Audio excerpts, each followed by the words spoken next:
නොතේරුණ යමක් තියෙනවා නම් අහන්න ඕන. තෙරුවන් සරණයි ස්වාමීන් වහන්සේ මේ පොඩි පැහැදිලි කිරීමක් එමය.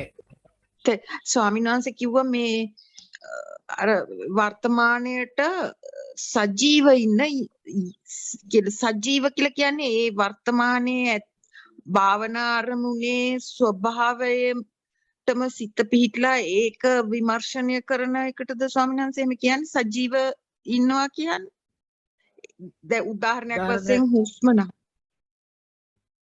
එහෙමද ස්වාමීන් වහන්සේ කියන්න මං අහගෙන නෑ මේ දැන් හුස්ම ඉහළට පහළට යනවා නම් නැත්තම් ශරීරයේ යම් කිසි වේදනාවක් අරමුණ වෙනවා නම් එතකොට ඒකේ ස්වභාවයටම හිත තියාගෙන මේක මොකද්ද මෙතන වෙන්නේ මේක කොහොමද හැසිරෙන්නේ මේකේ ගුණය කියන එක කොහොමද එහෙම ඒකටම හිත තියාගෙන දැන් මේක නැති වෙනවා එහෙම බලාගෙන ඉන්න එකට සජීවී ඉන්නවා කියන්නේ මම වතුර කෝපය අතර ගත්තා. එහෙමයි. මේක මූඩි ආරිනවා. මගේ අතට දැනෙනවා. ඒ මූඩි අල්ලනකොට තියෙන ස්වභාවය. එහෙමයි. සමහර තැන්වල මේ මූඩියේ තියෙනවා පොඩි පොඩි කඩතුළු වගේ. ඒවා ඇඟිලි වලට දැනෙන ස්වභාවය සමහර තැන්වල වෙනස්. මම දැන් වතුර බොනවා.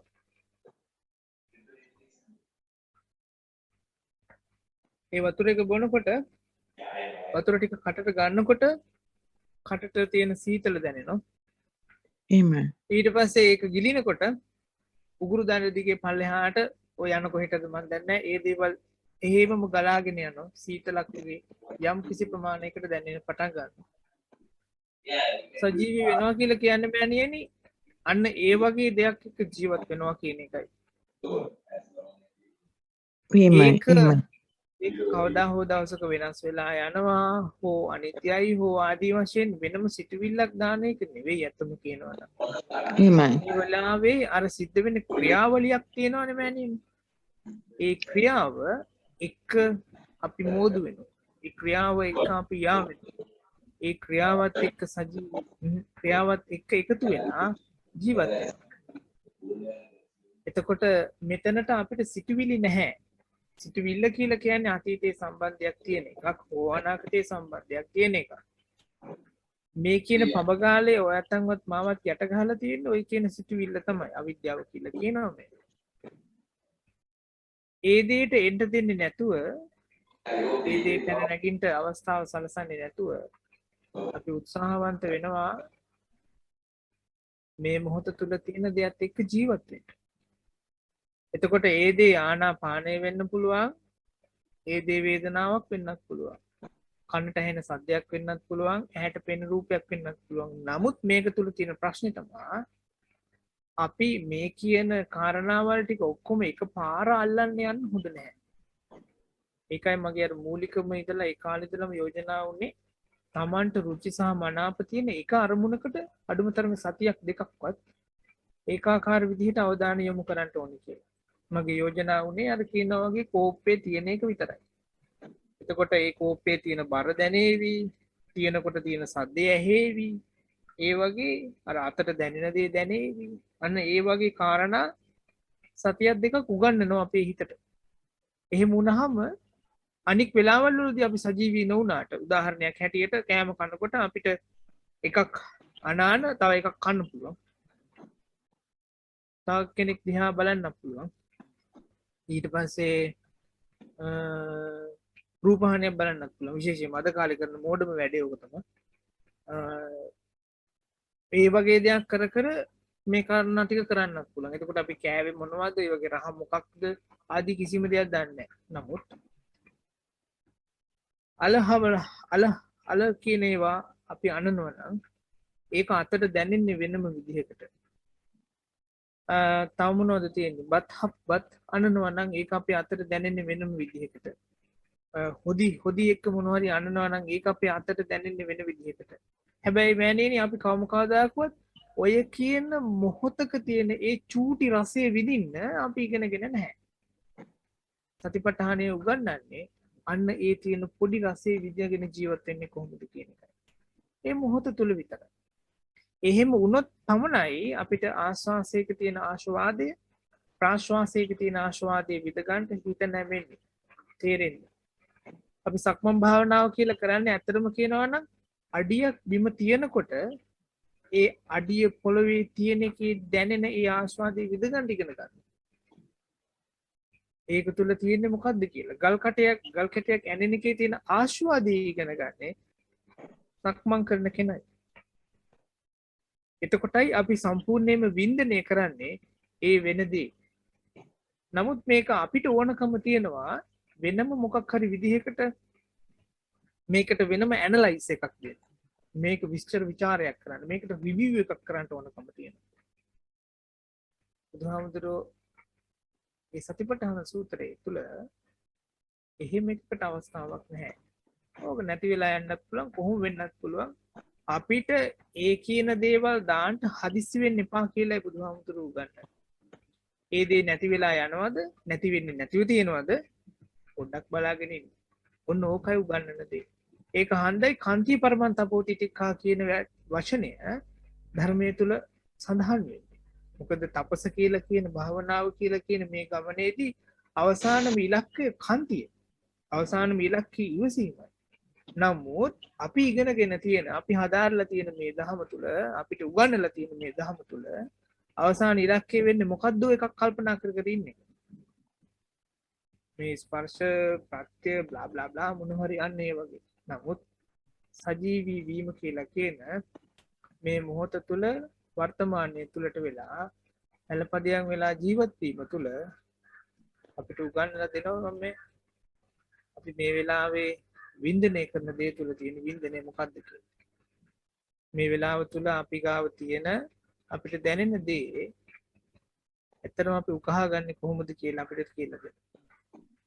ඒකට එතකොට හැම එකකටම මේ දේ දාගන්න යන්න හොඳ නැහැ.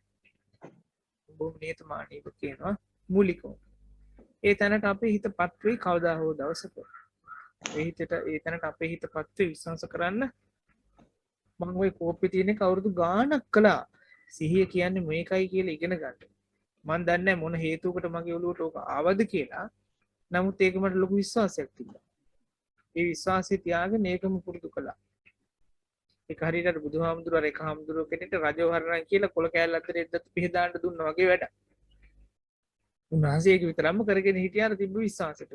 ආන් ඒ වගේ අපි කරන මොකක් හරි වැඩක් තියෙන ඒ දේ විශ්වාස කරගෙන අපි හුදෙක් ඒ දේම කරගෙන හිටියානම් වර්තමානයේ තුල ඔය කියන සජීවීත්වයේ කියන එකේ අරුත අපිට චුට්ට ප්‍රකට වෙන්න මතුවෙන්න ඉස්මතු වෙන්න ගන්න. ඊට පස්සේ මං හිතනවා අපිට පුළුවන්කම තියෙනවා අනික් දේවල් වලට මේක දාගන්නේ කොහොමද කියන එක ගැන පොඩ්ඩක් බලන්න. බොහොම පිං ස්වාමීන් වහන්සේ බොහොම පැහැදිලි. බොහොම පිං ඔබ වහන්සේට. තෙරුවන් සරණයි.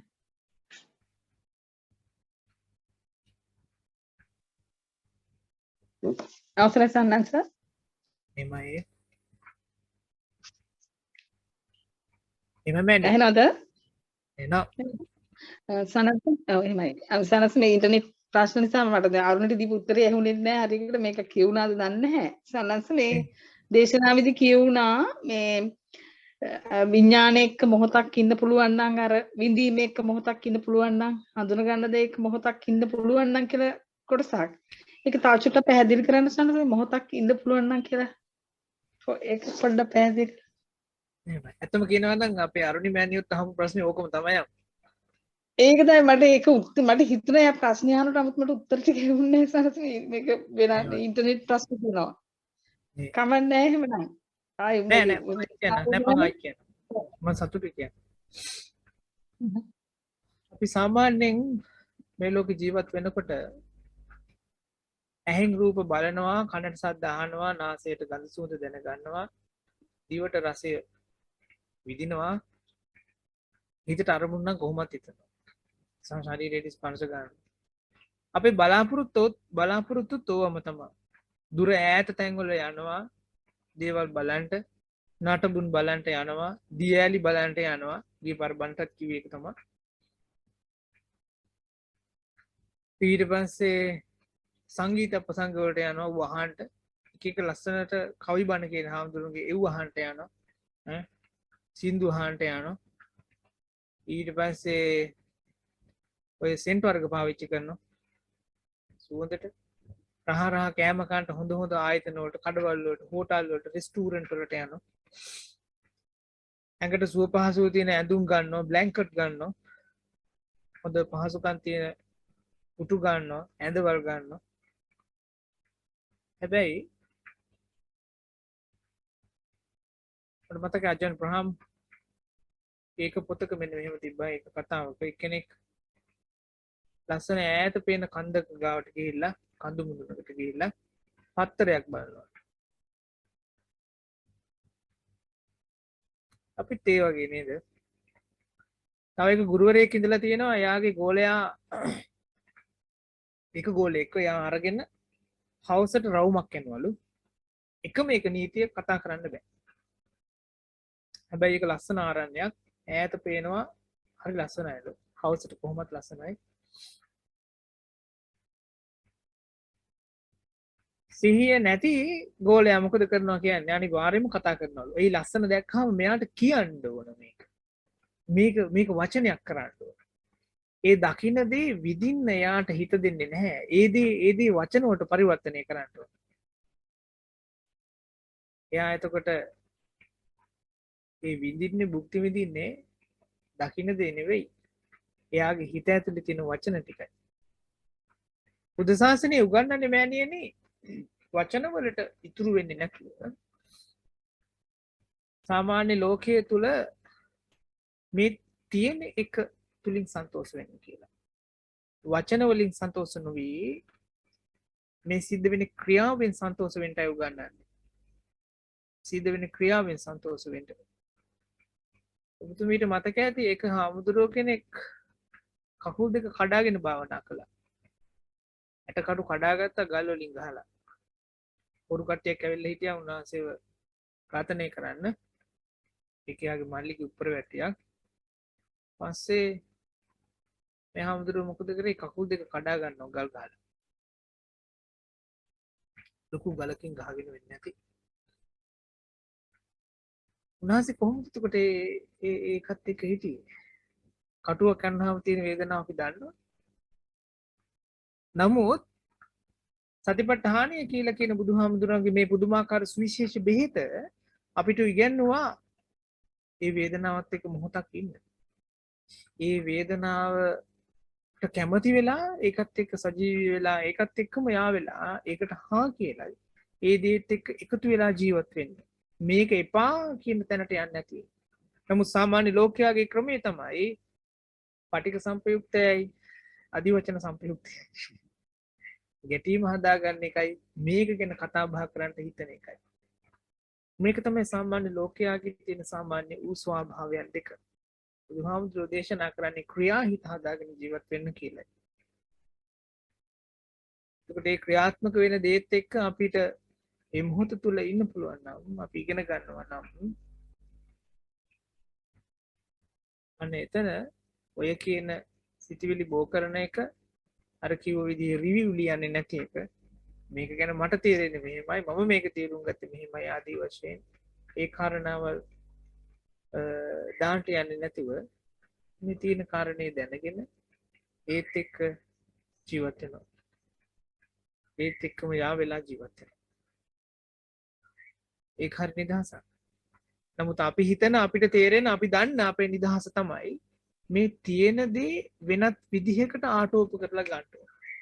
වෙනත් විදිහකට ප්‍රතිනිර්මාණය කරන්න ඕන. වෙනත් විදිහකට කියන්න ඕන. වෙනත් පැත්තකින් දකින්න ඕන. එහෙම එකක් තමයි අපි සාමාන්‍යයෙන් ඉගෙනගෙන තියෙන්නේ. ඕකට කියනවා මම ආයනේ කියලා. මට ඕන විදිහට කරනවා. මගේ හැටියට කරනවා. මගේ ඕමනාට අනුව සිද්ධ කරනවා. ඒකයි බුද්ධ ශාසනය අනාත්මය කියන එක ප්‍රකට කරන දහමක් වෙන්නේ. ආත්මය නෙවෙයි අනාත්මය. අපි හිතන විමුක්තිය හෝ සතුට හෝ ඒ දේ අපි ගාව තියෙන නිත්‍ය අදහසක්. නමුත් මේ ලෝකෙ බුදුහාමුදුරු දේශනා කරනවා තියෙන හැම එකකම ස්වභාවය නිත්‍ය නැහැ අනිත්‍යයි. වෙනස් වෙනවා. ඒ වෙනස් වෙන එක අපි වෙනස් වීම ගැන කතා කරන්න පුළුවන්. නමුත් ඒ වෙනස් වීම දැකලා නෙවෙයි. අපි කතා කරන්නේ වෙනස් වීම කෙරෙහි අපේ හිතේ හදාගත්ත ස්ථීර අදහසක් එක්ක. කොහොමද ගැටේ තරම? අපි කතා බහ කරන්නේ වෙනස් වීම ගැන වෙන්න පුළුවන්, අනිත්‍ය ගැන වෙන්න පුළුවන්. නමුත් අනිත්‍ය කියන කාරණාව ගැන අපි හදාගෙන තියෙන මොකක් හරි අල්ලගත්ත දෙයක් එක්ක වෙන්න පුළුවන්. එතකොට ඒ දේ නිත්‍යයි නේ. කොහොමද වැඩි? නමුත් මේ සිද්ධ වෙන දේ මොකක්ද කියලා බලාගෙන ඉන්න, අහගෙන ඉන්න, මේ මොහොත තුළ මුකුත් නොකර වෙන දේ දිහා බලාගෙන ඉන්න, අහගෙන ඉන්න අපි ඉගෙනගෙන තියෙනවා නම් අන්න සැනසීම තියෙනවා. අන්න නිදහස තියෙනවා. අන්න ක්‍රියා හිත තියෙනවා. ඒ දේත් එක්ක නතර වෙලා මොහොතක් ඉන්න පුළුවන් අපිට. එහෙම වුණාම විතරයි සංසාරගතව අර ප්‍රාර්ථනා කරන අභිප්‍රායන් හදන අදහස් හොයන අදහස් මතු කරන ඉලක්ක හදන වෙනස් විදිහට සකස් කරන්න පාලනය කරන්න කියලා හිතන සංසාරගත මමයා කියන මායя අපෙන් අයින් වෙන්න පටන් ගන්නවා. අපි බැහැර වෙන්න. ඊට මෙහා කොහොමත් අවිද්‍යාවෙන් පටන් ගත්තාම දුක්ඛ දෝමනස සම්භවන්තිම තමයි හැම තප්පරයක් ගන්න.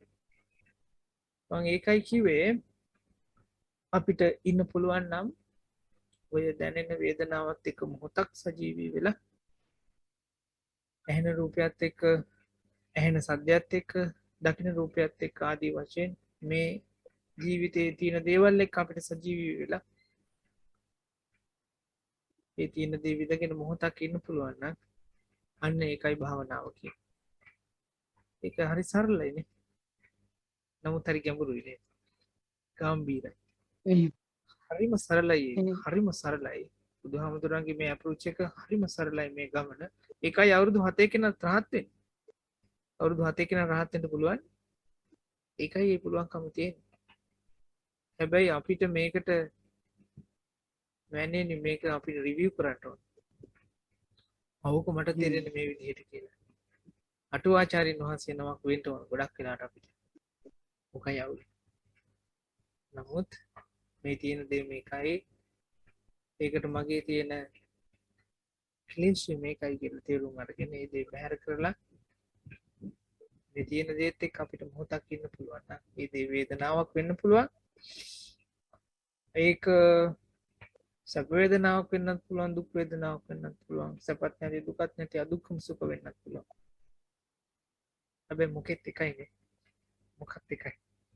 මේ හැම එකකම ස්වභාවයේ උපාදෝ පඤ්ඤායති, තිත සංයතත්තම් පඤ්ඤායති, වයෝ පඤ්ඤායති. ඒ හැම එකම පව හටගනී, පවතී, වෙනස් වෙවි පවතී, අවසානට නැත්තර නැති වෙලා යයි. එච්චරයි. එතකොට අපිට ඉගෙන ගන්න කියලා කියන්නේ ඔන්න ඔය ධර්මතාවයයි. ඔය සම්පජානන මානසිකත්වය මේ ඉගෙන ගන්න කියලා බුදුහාමුදුරු ගන්නවා. සිහියෙන් යුක්ත වෙච්ච සම්පජානන මානසිකත්වය සීලු දේ අතහරින්න කිසිම මැලිකමක් දක්වන්නේ නැහැ. එයාට ඒක කරන්න පුළුවන්. මොකද එයා කරන්නේ ඒක විතරක් ඉන්න. සනයි. සාදු සාදු සනස් බොහොම පිං කරන්සනයි. සමිනාස මට පොඩි ප්‍රශ්නයක් තියෙනවා මේ මරණය පිළිබඳව. ඔබතුමීගේද මගේද? මගේ ඕනෑම මරණයක් ස්වාමිනාස. මේ මම ස්වාමිනාසලා බණ කියනවා අහලා තියෙනවා අභිධර්මය අනුව දැන් මරණ වෙලාවට දුර්වල සිත් 7ක් ක්ෂණයකින් එනවා කියලා ජවන් සිත් 7ක් කියලා මේ අහලා තියෙන එකක් මම මේ කියන්නේ. එතකොට මේ 6 වෙනි සිතෙන් චුත වෙලා 7 වෙනි සිතෙන් භවය ලැබෙනවා කියන එක.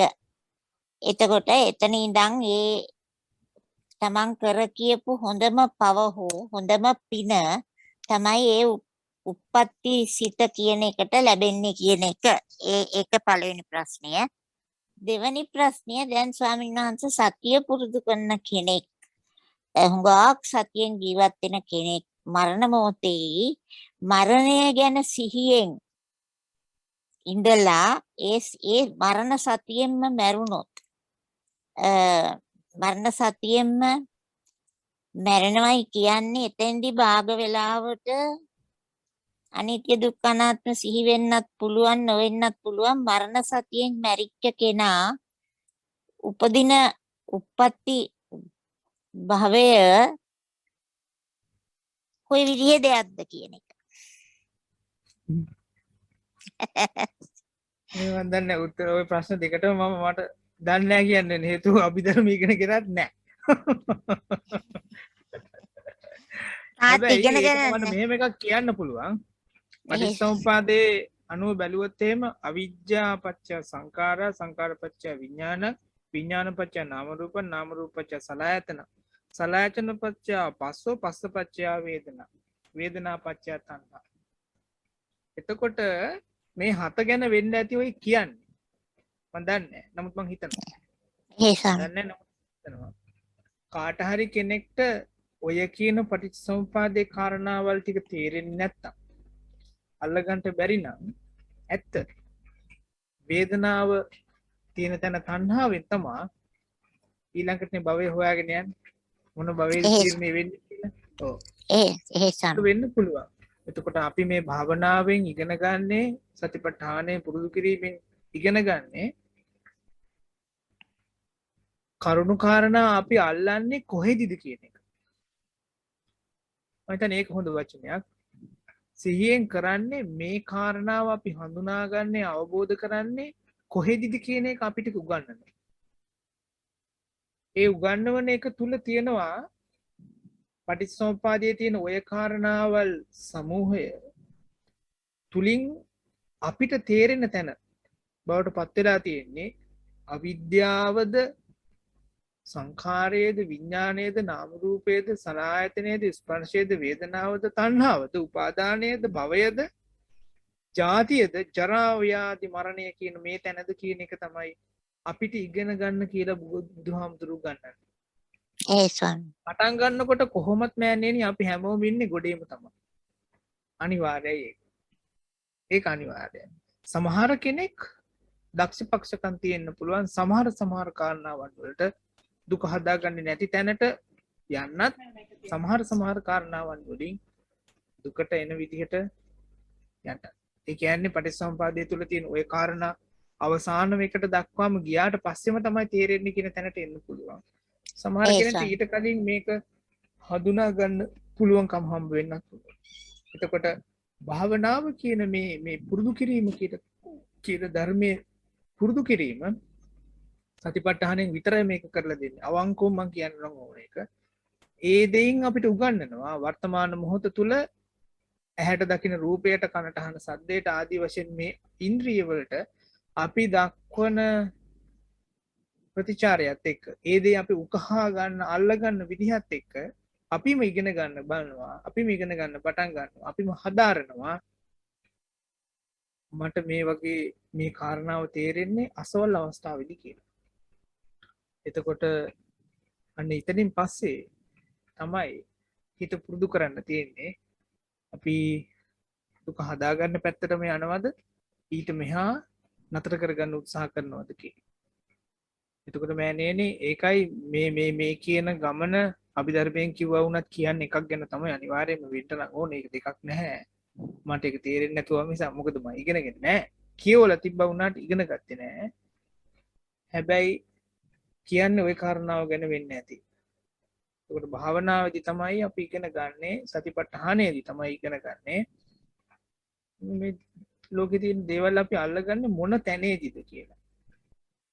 මේක අවිද්‍යාවක් මෝඩකමක් කියලා එතනම නතර කරනවද නැත්නම් මේ කරන්න යන්නේ ඕන නැති දෙයක් කියලා එතනම නතර කරනවද ඒක සංස්කාරයක් කරලා ඒක හිතේ තැම්පත් කරලා හිතේ රෝපණය කරලා ඒක ඇහැකන නාසය කියන එකෙන් බලන්න දකින්න වින්දනය කරගන්න ඕන විදිහ අදහස් හදාගෙන ඒක ඒ විදිහ වින්දනය කරගන්න තැනටත් ගිහිල්ලා වින්දනයත් කරලා ඒ කරපු වින්දනයටත් තණ්හාවත් ඇති කරගෙන ඒක තවත් ඕන කියන තැනටත් ගිහිල්ලා උපාදානත් කරගෙන ඔන්න ඔහොම කරලාද අපි මේක තේරුම් ගන්න යන්නේ කියන මේ තැන තමයි අපිට ඉගෙන ගන්න උගන්වන්නේ. මේ තැන තමයි අපිට ඉගෙන ගන්න උගන්වන්නේ. භවනාව හරිම ෂෝක්. ඒකට හිතන්න නාකයි අපි එහෙමනම් මේ දෙක කරලා නෑවත් දෝ කියලා. මේක නෑ. වැඩේ තියෙන්නේ මේකයි සතිපට්ඨානය කියන එක පුරුදු කරනවා නම් සිහිය පිහිටුවා ගැනීම කියන දේ පුරුදු කරනවා නම් මේක නා සම්පජඤ්ඤය අනිවාර්යයෙන්ම යාර දියුණු වෙන්න පටන් ගන්නවා. අන්න එතනදි මෙයා තේරුම් ගන්නවා පටිච්චසමුපාදයේ තියෙන ওই වචන ටික කෙසේ නමුත් ওই විදිහටම තේරෙන්නත් පුළුවන් නැති වෙන්නත් පුළුවන්. ඒක වෙනම කතාවක්. මේ මොහොත තුල විතරක් ඉන්නවා කියන එකට ඉගෙන ගන්න පුළුවන්කම තියෙනවා නම් ඒ දේ අතහැරලා යනකොට අතහැරිලා යන්න ඉඩ දෙන්න පුළුවන්කම තියෙනවා නම් කාරි නෑ. මරණ සතිය වැඩුවත් එකයි නැතත් එකයි. ඒ කෙනා එතකොට මෑණියනි මරණ සතිය උනත් නිවනට හේතු වෙනවනේ. මට මතකයි ඒක ධම්ම කියන සූත්‍රවල අංගුත්තර නිකායේ දේශනා කරනවා එක ධර්මයක් වඩපුවාම නිවනට යන්න පුළුවන් නම් ඒ එක ධර්මය මොකක්ද කියලා අහපුවාම බුදුහාමුදුරු දේශනා කරනවා මරණ සතියත් එහෙම එකක් තමයි කියලා. එතකොට ආපහු චුතියක් එනවද නැද්ද කියන එක එයා ඒ කරන පුහුණුවට සාපේක්ෂ වේවි. මට තේරෙන හැටියට එයා ඒ කරන පුහුණුවේ ප්‍රමාණය මත ඒ දේ තීරණය වේවි. කොහොම නමුත් ඒ කරන විදිහ මත කොහොම නමුත් කරන භාවනාවල් නම් අනිවාර්යයෙන්ම තීරණාත්මකයි. හිත පුරුදු කරන විදි. හැබැයි සතිපට්ඨානය හැම එකටම වඩා ලේසි කියන එක නම් මම කියන්නේ. මොකද ඔය හැම භාවනාවකින්ම කොහෙන් ගියා වුණාට අවසානයේදී එනවා මේ දෙයට මෙහෙම තියෙන්න දෙනවා කියන තැනක්. එන්න වෙනවා. අනිවාර්යයෙන්ම එන්න වෙනවාමයි. දෙකක් නෑ. එතන තියෙන සතිපට්ඨානයම තමයි. ඔය මොන භාවනා ක්‍රමයක් කළත් අවසානයේදී එතනට එනවා. අපි ඒක මුලින්ම කතා කරමු. සාදු සාදු ස්වාමීන් වහන්සේ බොහොම පිං හොඳටම තේරුණායි.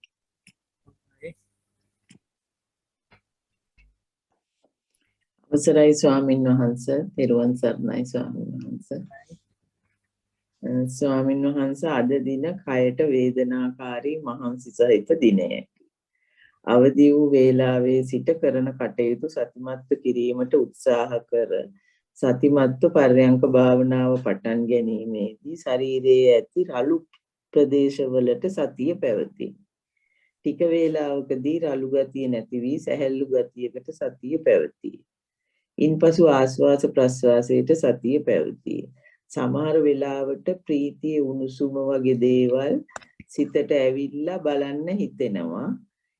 එවිට ඒ ප්‍රීතියට උණුසුමට සතිය යනවා. සමහර වෙලාවට ඉබේම වගේ දැනෙනවා උඩුතුල ප්‍රදේශයේ ප්‍රස්වාසයත් සමග උණුසුමක් ඇති වෙලා ප්‍රස්වාසය නැති විට එම උණුසුම අඩු වී සිසිලසකට සතිය පවතිනවා කියලා. ටික වේලාවකදී වේදනාවට සතිය පැවතිය. වේදනාව දෙස ටික වේලාවක් සතිමත්ව සිටියා. වේදනාවත් වැඩි සිතත් නොසන්සුන්. මට හිතුණා පැය භාගයක්වත් ඉන්න නැතුව ඇති කියලා. වෙලාවත් බැලුවා ස්වාමීන් වහන්සේ විනාඩි 46 විතර ඉඳලා තියෙන්නේ. ඉරියව් මාරු කළා. පාදේ නවාගෙන ඉරියව්වක ඉන්නත් අමාරුයි. පාදයේ දිගහැර වේදනාවට සතිමත්ව සිටීමේදී වේදනාව නැති වුණා. ඉන්පසු ආස්වාස ප්‍රස්වාසයේ සතිය පැවතියා. පර්යංක වේලාවෙන් පසු සක්මන් භාවනාව කර භාවනාව නැවැත්තුවා. භාවනාවෙන් පසු පෙර තිබුණු කයේ වේදනාකාරී බව අඩු වී තිබුණා.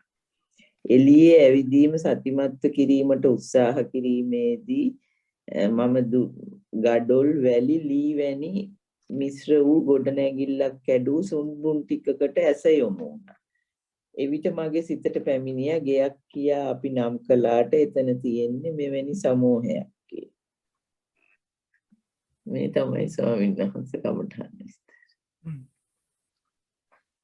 සමහර දවස් තියෙනවා අපේ ඇඟ ටිකක් කරදරකාරයි තමයි. මොකද කරන්නේ නේ? ඔයතන සමහර කෙනාට දැන් අවසරයි ස්වාමීන් වහන්සේ දැන් එන්න ඒ ගති ටිකක් වැඩි වගේ. වැඩි වෙනවා එහෙම. ඒක ඇත්ත. ඔව් සමහර දවස් ඔයත් දැකලා ඇති මං වාඩි වුණාට පස්සේ පැය එකමාරද දෙකද තුනද කවන්නේ එක විදිහටම ඉන්නවා. සමහර දවස් තියෙනවා මං ඉරියව් මාරු කරනවා. ඒ කියන්නේ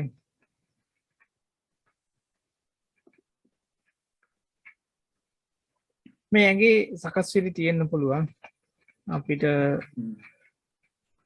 මේක පාලනය කරන්න බෑනේ. මට මතකයි තථාගතයන් වහන්සේ ධර්ම දේශනා කරනකොට උන්වහන්සේටගේ පිටකොන්දේ අමාරුවක් තිබුණලු. ඒ වෙලාවට සාරිපුත්තයන් වහන්සේට ආරාධනා කරලා බණ කියන්ටයි කියලා උන්වහන්සේ සතුටුුණයි කියලා කියනවා.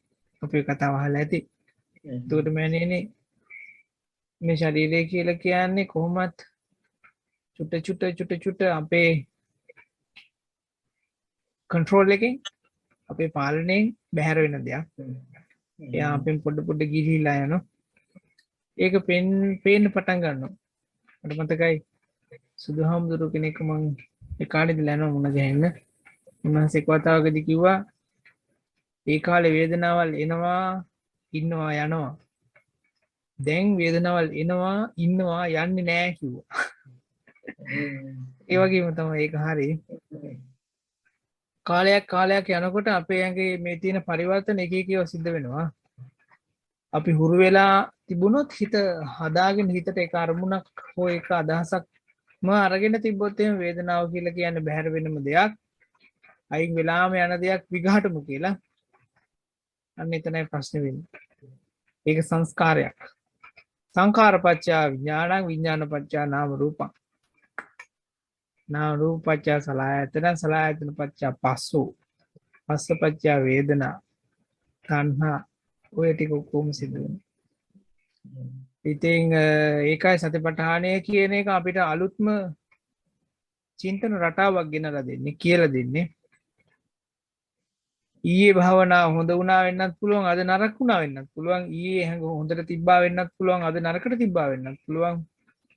හැබැයි අපක්ෂපාතී වූ නිරීක්ෂකයාට ওই දෙකම එකයි. ඒ තැන ගන්න එකයි අපිට හරි අමාරු වෙන්නේ. මොකද අපි මේ හැම එකකටම ජජ්මෙන්ටල් වෙනවා. තීරණ ගන්නවා. ඊයේ භාවනාව හොඳට නම් වුණා අද නම් නෑ. අන් ඒ විදිහට. ඒක හරි අහිංසකයි. නමුත් අපි කරන භාවනාව තුළ ලබා ගන්නා වූ අත්දැකීම් ප්‍රමාණය මත මේවා අපිට පේන්න පටන් ගන්නවා. ඒක අවස්ථාවක් තියෙන්න පුළුවන්. අපිට ආනාපානයට යන්න ඕන වුණාට හිතේ පෙන්නලා දීම නැත්නම් සිහියට පේන දේ මේ ශරීරයේ බාහිරව තියෙන ඔය නලියන තැන් වැඩිපුර අහු වෙන්න පුළුවන්. කහවන තැන් වැඩිපුර අහු වෙන්න පුළුවන්. ඒ වගේ වෙලාවට අපිට ඕන ඇතම කියනවා නම් ආනාපානයට පනින්න. පැන්න කියමු. ඔගේ හිතිච්ච ගමන් කරනවනේ. මොකද උප්පන්නං ගමික විතක්කා දුන්නිවාරයන් කියලා කියනවා. යන්ට හිතුණා නම් ඒක නතර කරන්න අමාරුයි කියලා හිතනවා කියනවනේ බුදුහාමුදුරුවෝ. හැබැයි අපිට අර වුමනා ඉක්මනකට පැන්න ගමම්ම එතනින් කැළඹෙන්නේ අපේ හිතේ තිබ්බ සමාධියයි. ඒ මොහොත වෙනකන් අපි අපේ හිතේ හදාගෙන තිබිච්ච තැම්පත්කමයි අපි කඩා බිඳලා දාගෙන යන්නේ. ඒක හරියට කෝපයක් අතේ තියාගෙන ඉඳලා ඒ කෝපයේ බිම තියෙනවා. හේතුව අපි කියමුකෝ තේ කොළ දාලා තියෙන්නේ. තේ බොන්නයි යන්නේ. හැබැයි අපිට තේ බොන්න බැහැ අර කොළ උඩට පාවෙනකොට. අපි මොකද කරන්නේ? විඝාට අරගෙන බලනවා. මේකේ තේ කොළ ටික යට ගිහිල්ලාද කියලා. ආන් ඒ වගේ වැඩක් වෙන්නේ.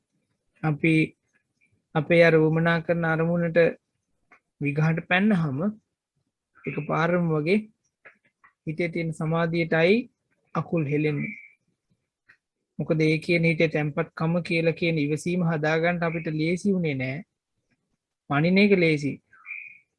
කැමති අරමුණට මනාප අරමුණට දුවන එක ලේසි.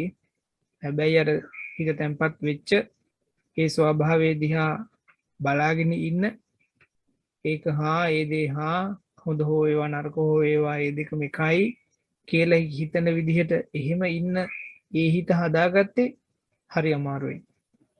ඇත්තටම අමාරුයි. හැබැයි ඒක විනාශ වෙන්න පුළුවන් එක මොහොතක අපි කරන කාරණාවල් වලින්. ඒක හන්ද සතිපට්ඨානය අපිට හැම දෙයකටම බුදුමාකාර මාර්ග උපදේශයක් දෙනවා. හැබැයි මේ හැම එකක්ම තුලනාත්මකව බලන තැනට අපේ හිතපත් වුණාට පස්සේ වෙන මොනවත් අදහස් සුදහස් නැතුව මේ තියෙන හැම එකක් එකම සාමකාමී විදිහට සාමයෙන් ඉන්න අපි හිත හදාගත්තට පස්සේ වේදනාවල් තියෙන්න පුළුවන්. ගාණක් නැහැ. බුදුහාමුදුරන්ගෙන් අහනකොට උන්වහන්සේ ආනන්ද හාමුදුරුවෝ වෙලාවකදී කියනවා ආනන්ද අනිමිත්ත සමාධියට යනවා කියලා. අපි කියන ඕක ඉතින් රහතන් වහන්සේලාට විතරයි වෙන්න පුළුවන් කරන්න පුළුවන් කියලා. අනිමිත්ත කියන්නේ නොමෙනෙහි කරනවා. නමුත් අපි දන්නේ ඒක කියන්නේ ඒකට යන්නේ කොහොමද කියලා. ඒකයි තියෙන ප්‍රශ්නාර්ථය. කෙසේ හෝ නමුත් සතිපට්ඨානය අපිට කියලා දෙනවා මෑණියනේ. මේ මොහොත තුල තියෙන දේ සහ ඒ දේට මම දක්වන ප්‍රතිචාරය මොකක්ද කියලා. කතාව තියෙන ওই ප්‍රතිචාරය තුල තියෙන නෙගටිව් බවක් නම් ඍණාත්මක බවක් නම් මනාප නැති අරුචි කරන බවක් නම් එහෙනම් සාර්ථක වෙන්නේ නැහැ අවසානයක්. හොඳ රිසල්ට් එකක්, හොඳ අවසානයක්, හොඳ ප්‍රතිඵලයක් ලබා ගන්නට හරි අමාරු වෙනවා. ඒක සාමාන්‍යයි. ඒක ස්වභාවය. ඒ ස්වභාවය සාමාන්‍ය අතට කිව්වොත් ඒකේද මම හිතනවා අපි උත්සාහ කරන එක හොඳයි කියලා වර්තමානයේ තුලම ඉන්න. ඒ දෙයට අපිට පේන්නේ මොනවද, දැනෙන්නේ මොනවද, දකින්නේ මොනවද ඕන එකක් හරි නෑ. මේ ඕන එකක් එකයි. ඒත් ඒක අර වගේ අදහස් ගලාගෙන ඉන්නත් පුළුවන්. ක්‍රියාවක් කියලා කියන්නේ ගඩොල් ගොඩවල නම් මනං වලින් හැදිච්ච එකක් තමයි කියලා. හරි කතාව වැරදි නෑ ඉතින්. ඒව තියෙච්චවයි එහෙම තේරිච්චවයි. ඒකත් හොඳයි වෙන එකත් නොඋනට කාටත් නෑ. එතකොට අපි ඉගෙන ගන්නවා වේදනාවල් එක හරි වේදනාවල් නැති ජීවිතයත් එක හරි එක විදිහකට ඉන්න. බුදුහාමුදුරුවෝ හදන මේ හිත ඒකෙන් ඇතිවෙච්ච ඒකෙන් ජනිත වෙච්ච රහතන් වහන්සේ කියලා කියන උත්තමයා සැපය තුලම විතරක් ජීවත් වෙච්ච කෙනෙක් නෙවෙයි. එයාට වේදනාවල් තිබ්බා. පිටින්දවච්ච හාමුදුරුවන්ට තිබ්බා ඉසේ කැක්කුමක්.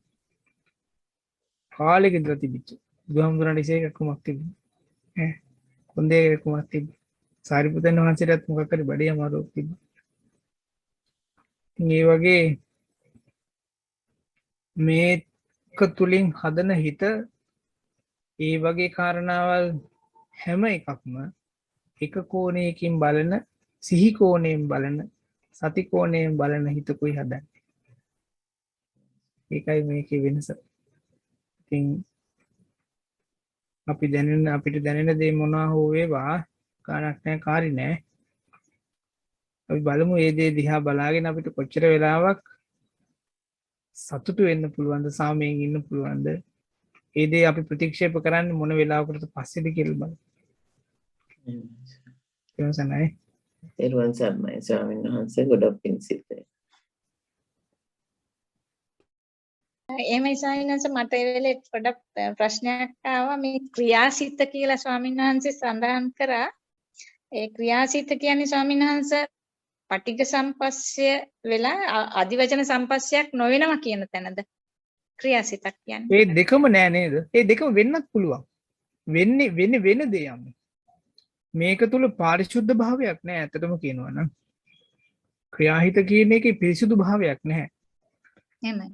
එතන තියෙන්නේ සිද්ධ වෙන ක්‍රියාව ගැන තියෙන අවධානය විතරයි. සිද්ධ වෙන ක්‍රියාව කෙරෙහි තියෙන අවධානය විතරයි. ඒකයි බෞද්ධයෝ කියන අය උපතින් බෞද්ධ වෙන්නේ නැහැ කියලා කියන්නේ. මේ ලෝකේ සමහර කෙනෙක් ඉන්න පුළුවන් සමහර කෙනෙක් අපි කියමුකෝ යකඩ කපනවා කියන්නේ. එමෙන්න තව වෙන මොනවා හරි කරනවා. එයා ඒ කරන කාරණාව තුල එයාට ඒක දැනගෙන කරන්න පුළුවන්කම තියෙනවා නම් ඒ මොහොත තුලට වෙලා ඇත්තට මේ සතිපට්ඨානය තමයි පුරුදු කරන්නේ. අනිවාර්යයෙන්. එයා මේ මොහොත තුල විතරක් ජීවත් වෙන කෙනෙක්. එච්චරයි. එහෙමයි. එතකොට ක්‍රියාහිත කියලා කියන්නේ මෑණියනි ඔය කියන දේවල් දැනගන්න එක හෝ හදාරණ එක හෝ එහෙම ගන්න ඔය ඇත්තම කියනවා. ඔමුගේදී මතක් වුණේ මේ මට හම්බුණා එක හාමුදුරුවෝ කෙනෙක් අනේ උන්වහන්සේගේ නම මට මතක නෑනේ. එංගලන්තේ ඉන්නේ වස් මහ ගොඩයි 60ක් වගේ ඇති. උන්වහන්සේ භාවනා උගන්වන්නට යනවා ඔය හිරගෙවල් වලට. එහෙදී හිරගෙවල් වල දැන් මේක දරුණු හිරගෙදරක්. එක එක්කෙනාට එක එක කාමර තියෙන එකක්. කියන්නේ දරුණු කට්ටිය ඉන්නකොට දානවා කියන්නේ එක එක කාමර වලට. දරුණු කියන්නේ ඉතින් මේ මිනිසුන්ගේ ඉතින් වැරදි වලට මොන හරි එක එක දේවල් කරලා නොසන්ඩාලකම් කරලා. ඊට පස්සේ එක්කෙනෙක් හිටියලු මේ එයාගේ කතාව කියනකොට තමයි හමුදුරට මේ කියලා තියෙන්නේ. මිනිස්සු දැන් අර හිරගෙදර ඉන්න අර බලා කියා ගන්න අය මන්ද කවුද කියන්නේ ඒකට කියලා. ජේලර්ලා. එයාතෝ බනිනවලු. මේගොල්ලන්ගේ දොර ගාට ඇවිල්ලා බනිනවලු. බනිනකොට මෙයා මොකද කරනවා කියන්නේ සමාන දවසට භාවනා කරනවා වගේ ඉන්නවලු. එදාට බනින්න නැල්ලු. ඒක ටිකක් අලුත් දෙයක් කියලා මෙයා මොකද කළා කියන්නේ අර ජේලර්ලා එන වෙලාවට භාවනා කරනවා වගේ වාඩි වෙනවලු. අනික් වෙලාවට කෑ ගහ කුණුහරුප කී මොන හරි කර කර ඇති ඉතින් බැන. අර එන වෙලාව දැනගෙන ඒ එන වෙලාවට විතරක් භාවනා කරනවා වගේ ඉන්නවලු පොඩි තියාගෙන හොඳට අත් දෙක හිටියාගෙන. හැබැයි සමහර දවස්වලදී තියෙන ප්‍රශ්නේ ඒ හිරගෙදර බලාගන්න ඉන්න ඇත්තෝ ඒ කියන වෙලාවට එන්නේ නැල්ලු. හිටපු ගමන් පැය භාගයක්, පැයක්, එකමාරක්, දෙකක් සමහරක් වෙලාවට එන්නෙම නැල්ලු. එහෙම වුණාම අර කෙනා පැය භාගයක්, පැයක්, එකමාරක්, දෙකක් අර විදිහටම වාඩි වෙලාම ඉන්නවලු. කාලයක් ගියාට පස්සේ තේරුණාලු එයාට ඒ විදිහට වෙලා හිත කලබල කරගන්නේ නැතුව ඉන්න එක කොයිතරම්නම් හොඳද කියලා. එයා ඒ මොහොත තුල ඒ කරපු ක්‍රියාව ගැන තේරුම් ගන්න පටන් අරගෙන. අම්දුරු කෙනෙක් මෙහෙම ඉන්න කියලා නම් කිව්වා ඒකක් දන්නවා එයාට බයින්න ඊට පස්සේ ඒක වෙනම කතාවක්. මොකද යාට තේරෙන්නේ දෙන්නේ. හැබැයි ඒ කරපු දේ එහෙම කරගෙන කාලයක් තිස්සේ හිටපු හින්දා එයාට තේරලා තියෙනවා හරි නිදහසක් තියෙනවා ඒකේ කියලා. අද වෙනකොට මං හිතන්නේ එයා ජීවිත කාලෙටම හිරේට ගිය කෙනෙක්. නමුත් අද වෙනකොට එයා අර හම්දුරුත් එක්ක ඒ හිරගෙදරම කට්ටියට භාවනාව උගන්වනවා. වෙන මොකක්වත් නෙවෙයි. ඔය කතාව තමයි කියනවා කියන්නේ. එතකොට මෑණියනි මේක තුල නැහැ ධර්මයේ දන්නවද, අටුවාව දන්නවද, ටීකා ටිප්පණි දන්නවද, අසවල් සුප්‍රසිද්ධ ඇත්තන්ගේ බණ අහනවද, වැඩසටහන් වලට ගිහිල්ලා තියෙනවද, නිවන කියන්නේ මේකයි කියලා දන්නවද? ඒ මොනවාත්ම කතාවක් නැහැ. මේක තුල තියෙන්නේ වර්තමාන මොහොත තුල මොහොතක් සිහියෙන් ඉන්න ඉගෙන ගන්නවද? ඒ සිහිය කොච්චර වෙලාවක් පවත්වන්න ඉගෙනගෙන තියෙනවද කියන එක විතරයි. ඒ දේ පුරුදු කරන එකයි ක්‍රියාහිත කියලා කියන්නේ. එහෙමයි ස්වාමීන් වහන්සේ මම ඒකෙන් අර අදහස් කරේ දැන් අර අදිවචන සම්පස්සේදීනේ නිකන් අපි සංස්කාර කරනවා වගේ ඒක දිගට හිත යන්නේ. එහෙම හිතන්නේ නැතුව නවතිනවද කියන එකයි මම එතනින් අදහස් කරේ ස්වාමීන් වහන්සේ. ඒකයි එහෙම හිතනවා නම් අපි ඒක හිතන විදිය දන්නේ නැහැ නේ ඇත්තට මෙච්චර කාලයකට අපි හිතන බව. උදාහරණයක් හැටියට ඔය ඇත්තන්ට මම කිව්වොත් එහෙම මොකක් හරි උපාදානයි. කිව්වා කියන්නකෝ. ඒ කියනකොටම ඔය ඇත්තන්ගේ ඔළුවට දැන් එන්න ඇති 1000ක් දේවල්. උපාදානය කියන්නේ ඔයත් දන්නා අදහසට වඩා මම වෙන එකක් කිව්වා කියන්නකෝ. කී දෙනෙක්ට නම් අත යන්න පුළුවන්ද ෆෝන් එකේ අර මයික් එක ඔන් කරන තැනට නෑ හාමුදුරු ඕක නෙමෙයි අර සූත්‍රයේ තියෙන්නේ මේ සූත්‍රයේ මෙහෙම තියෙන්නේ අර සූත්‍රයේ මෙහෙම තියෙන්නේ කියලා කියන්න කොච්චරනම් හිත එන්න පුළුවන්ද? ඒ නේද? අදිවචනේ කියන්නේ නම් ඒකයි. එතකොට අපි සතිපට්ඨානය පුරුදු කරන වෙලාවට විතරයි ඉගෙන ගන්නේ අපි ගාව ඔය කියන අදිවචනයක් තියෙනවා කියලා. ඔහොම අදිවචනයක් අපි පුරුදු කරලා තියෙනවා. අපිට තියෙන්නේම අදිවචනයක්මයි, පටික සම්පස්සයක්මයි අපිට හැම වෙලෙම තියෙන්නේ කියන එක අපි ඉගෙන ගන්නේ අපක්ෂපාතී වූ නිරීක්ෂකයාට පමණයි. ඒ වෙලාවේදී විතරයි අපි ඉගෙන ගන්නේ අප්පා මංගව මෙහෙම එකක් තියෙනව නේද කියලා. අන්න ඒකයි ඥානයක් වෙන්නේ මේක.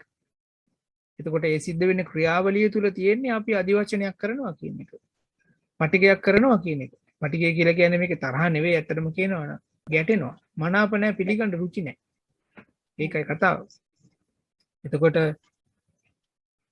ක්‍රියාහිත වෙන්නේ ඒ වෙලාවේදී හොඳේ. ඒ වෙලාවේදී ක්‍රියාහිත වෙන්නේ අපි කරන්නේ අදිවචනේ නම් අදිවචනයක් සිද්ධ වෙන බවයි ක්‍රියාහිත වෙන්නේ. අපි කරන්නේ මේ වෙලාවේ පටිගේ නම් පටික සම්පස්සේ නම් ඒක ඒ විදිහටම කියන්න පටිගේ කිව්වම පැටලෙනවා. පටික සම්පස්සේ නම් මේ වෙලාවේ සිද්ධ වෙන්නේ අපි මේ දේ දැක්කනම් හැබෑවටම සතියක් හැටියට සතියක් වශයෙන් මම මේ මොහොත තුල මෙන්න මෙහෙම එකක් කරනවා කියලා ඒක තමයි මේ වෙලාවේ ක්‍රියාහිත වෙන්නේ. එතකොට මේ කියන ක්‍රියාහිතට හොඳ හෝ නරක කියලා එහෙම එකක් නැහැ. සතිපට්ඨානයේ තියෙන සුවිශේෂත්වය එහෙම අරගෙන බලන්න සූත්‍රයේ වුණත් නීවරණ තියෙන එක ගැනත් කියනවනේ. නීවරණ වැඩි වීම ගැනත් කියනවනේ. නේද?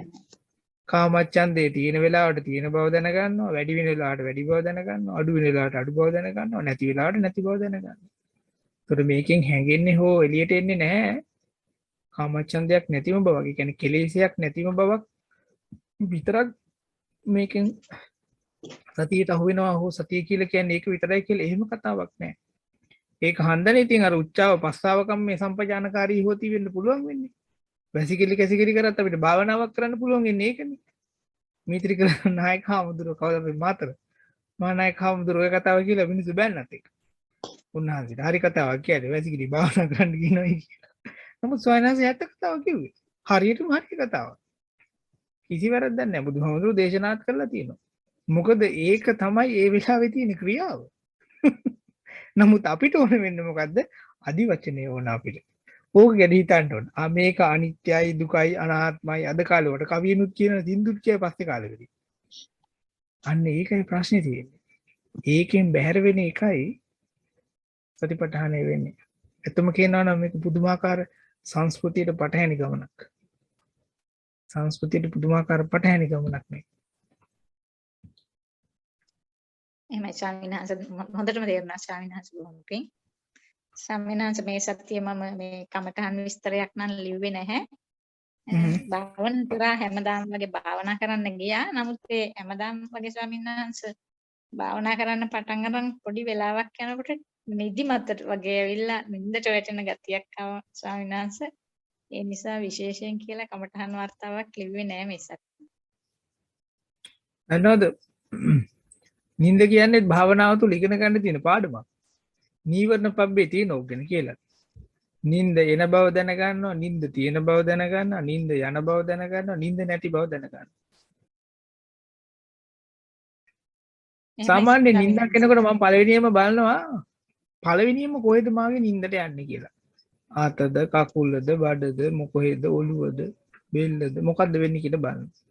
මේ නින්ද කියන එක සිද්ධ වෙන වෙලාව ඒක නම් අර දැන් ක්‍රියාහිත ගැන කිව්ව හින්දා ඒ වෙලාවේ සිද්ධ වෙන ක්‍රියාවලිය නින්ද තමයි යන්නේ. එතකොට අපිට ඉගෙන නින්ද ගැන ඉගෙන ගන්න තියෙන අවස්ථාවත් ඇත්තටම කියනවා නම් ඒ වෙලාවෙම විතරයි. ඕක ගැන පොත් කියවන්න පුළුවන්. නමුත් පීනන් ඉගෙන ගන්න නම් වතුරට බහින්න වෙනවා. ඒ වගේ තමයි. එතකොට භාවනාව තුළ නින්ද කියලා කියන්නේත් එක පාඩමක්. භාවනාව එපා වෙනවා කියලා කියන්නේත් එක පාඩමක්. අජන්චා හාමුදුරුවෝ කියනවා ඔයගලන්ට නින්ද යනවා නම් භාවනාව කරන්න එපාම කියලා හිතනවා නම් කටකම්මැලි හිතනවා නම් මේක අතහැරලා දාන්න ඕන කියලා හිතනවා නම් එදා තරම් භාවනාව හොඳ කරන්න දවසක් ආයෙ ඇත්තෙත් නැහැ කියලා කියනවා. හරියටම හරි කතාව. මොකද නීවරණය කියන එක අපිට පෙනිපෙනී තියෙන වෙලාවේ. නීවරණය කියන එක අපිට අපේ සම්මුඛ වෙලා තියෙන වෙලාව. සතිපට්ඨානය තුළ උගන්වන මේ භාවනා ක්‍රමය තුළ අයින් කරන්න කියලා ඇත්තම කියනවා නම් අවස්ථාවක් නැහැ. වගේම එහෙම නීවරණයක් ප්‍රකට වෙනවා කියන එක වැරද්දකුත් නෙවෙයි. මොකද මේ ලෝකේ කාටත් ඕක වෙනවා. නමුත් ඔබතුමිය විතරක් ඕක කිව්වා වෙන්න පුළුවන්. ඉතින් මේ කියන්නේ මේ හැම එකම වෙන්න පුළුවන් දේවල්. කාරණාව තියෙන්නේ ඒ වෙන දෙයට අපි එකඟද කියන එකයි. ඒ වෙන දෙයත් එක්ක අපි හාද ඒ වෙන දෙයත් එක්ක අපි අවසරයි ස්වාමීන් වහන්සේ එහෙම නින්ද කියලා අර එහෙම නිදිමත වගේ ඇවිල්ලා ඉස්සරහට වැටෙනවා වගේ වෙනවා. ඒ වගේ වෙලාවට ස්වාමීන් වහන්සේ ආයේ නැගිටලා ආයේ භාවනාවට යොමු වෙනවා. දැන් වෙනදා නම් ඒක දිගටම එහෙම වෙන්නේ නැහැ නේද? දැන් මේ සතියේදී අර සැරෙන් සැරේට නිතරම එහෙම වෙන නිසා නමුත් භාවනාවෙන් අයින් වුණේ නැහැ ස්වාමීන් වහන්සේ. ඒ විදිහට වෙවි ඉතින් ඒ කාලේ එහෙමම ඒක දැක ගෙව්වා ස්වාමීන් වහන්සේ. එහෙම නිදිමත වගේ ඒක නින්දම යනවද දන්නෙත් නැහැ. එහෙම වැටෙනවා වගේ එකක් වෙනවා ඉස්සරහට නැමිලා නිතරම. ඒකයි ස්වාමීන් වහන්සේ ඒක දැක හිටියා ස්වාමීන් වහන්සේ. හොඳයි බොහොමද අපි බලමු ඉතින් ඈ. එහෙමයි ස්වාමීන් වහන්සේ. බොහොම පින් තෙරුවන් සරණයි.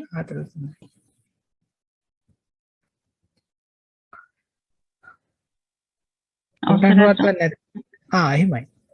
මට අද නම් ස්වාමීන් වහන්සේ කමඨහන් වාර්තාව ලියා ගන්න බැරි වුණා. මේ සතිය පොඩ්ඩක් අවිවේකී වුණා. ඒක නිසා මේ කමඨහන් වාර්තාව ලියා ගන්න බැරි වුණා. ඒ බව වැඩේ තමයි තියෙන මෑණියනි කමඨහන් වාර්තාව ලියනවද නැද්ද කියන එක නෙවෙයි. භාවනාව කරලා ඉවරයක් කළා ආපස්සට මතක් කරනවද නැද්ද කියන එක ප්‍රශ්නේ තියෙන්නේ. එහෙමයි. මොකද සිහිය කියලා කියන්නේ චිරකතම්පි චිර භාසිතම්පි සරිතා අනුස්සරිතා. කමඨහන් වාර්තාව ඇත්තටම කියනවා නම් මාව සන්තෝෂ කරන සන්තෝෂම නෙවෙයි. ඔයත්තන්ට භාවනා කළේ මොකද්ද කියලා දෙන පාඩම. ඔයත්තන්ගේ භාවනාවේ ගුරුවරයා තමයි කමඨහන් වාර්තාව. එතකොට මේකේ රහස තියෙන්නේ ඔයතෝ ඒ දේ එළියට ඇදලා ගන්නවද ගුරුවරයා ඔය එළියට ඇදලා ගන්නවද නැද්ද කියන එක. මොකද මේ ගමනේදී Tamanට තමන්නේ ගුරුවරයා. අත් දීපා විහෙරත අත් සරණ නාඤ්ඤ සරණ නාති සරණ. හොඳයි. එතකොට ඔයතන්ට තියෙන සරණ තමයි ඔයතන්ට තියෙන පිළිසරණ තමයි සිහිය. ඒක තුල තියෙන ලක්ෂණ තමයි ඔය කියන ආපස්සට මතක් කිරීම. මේක ඇත්තම කියනවා නම් මට අහන්න ඕන එකක් නෙවෙයි. මම ඇත්තටම අහන්න කැමති දෙයක්වත් නැති වැඩකුත් නැහැ මට ඇහුවයි කියලා. නමුත් ඒ දේ ඔයත් ආපස්සට මතක් කරලා තියෙනවා නම් ඒක තුල තියෙන වැදගත්කම ඔයයන්ට තේරෙයි. නේ කලින් ලියපු ඒවා කියෙව්වා. නමුත් අර මේ වතාවේ ලියා ගන්න විවේකයක් මට ලැබුණේ නැහැ ඒකයි. කාරි නෑ. හොඳයි. මේ ස්වාමීන් වහන්සේ වහන්සේට තෙරුවන් සරණයි. අර්ථකථනයි. හොඳයි එහෙනම් මම හිතන්නේ අදට ප්‍රශ්න ඉවරයි. තිබුණ කුසුමම්මා පින් අනුමෝදන් කරන්නද ස්වාමීන් වහන්සේ? හොඳයි. ඒ අවසරයි ගෞරවනීය ස්වාමීන් වහන්සේ අප කෙරෙහි මහත් අනුකම්පාවෙන් ඔබ වහන්සේ ඊටම වටිනා ධර්ම දේශනාවක් හා කමඨහන් රාශියක් පැවැත්වීමෙන් උපදෙස් ලබා දීමෙන්ද මේ මොහොතේ සිදු කළ වූ උතුම් සති ක්‍රියාව විපාසයෙන් සිටි අපට පෑන් දෝතක් ලැබුවා සේ දැනුනි. අප සියලු දෙනා උපදවාගත් කුසල් සිත් අප්‍රමාණයි. ඒ අප්‍රමාණ කුසල් බලයෙන් ඔබ වහන්සේ මෙලොව වශයෙන් නිදුක් වේවා නිරෝගී වේවා. මේ වසංගත කාල පරිච්ඡේදයේ මෙහි කරදර කාල පරිච්ඡේදයේදීද ඔබ වහන්සේට කිසිම කායික පීඩාවක් නොවේවා මානසික පීඩාවක් නොවේවා. ගෙවි යන සෑම මොහොතක්ම ඔබ වහන්සේගේ ධම්මානුධම්ම ප්‍රතිපදාව වැඩි දියුණු වීමට මේ උතුම් සත්‍යාවේ කුසලයේ හේතු වාසනා වේවා. එසේම මේ අත්භවයේදීම ප්‍රාර්ථනීය බෝධියකින් සුවසේ අමා මහ නිවන අවබෝධ කර ගැනීමට හේතු වාසනා වේවායි අප සැම ප්‍රාර්ථනා කරමු. පින් කැමැති සියලු දෙවියන්ට හා අප සැමගේ මියගිය ඥාතීන්ටද මේ කුසල් අනුමෝදන් වෙත්වා. සීලවන්තං ගුණවන්තං පුඤ්ඤක්කෙත්තං අනුත්තරං දුර්ලභේන මයා ලද්දං පස්සිතුං වන්දිතුං වරං සාරිපුත්තාදි තේරාණං ආගතං පටිපාටියා දත්තා සීල දයා වාසං බුද්ධ පුත්තං නමාමහං. ඔබ වහන්සේ නිදුක් වේවා නිරෝගී වේවා සුවපත්ම වේවා. තෙරුවන් සරණයි. තෙරුවන් සරණයි ස්වාමීන් වහන්සේ. තෙරුවන් සරණයි. තෙරුවන් සරණයි ස්වාමීන් වහන්සේ. තෙරුවන් සරණයි.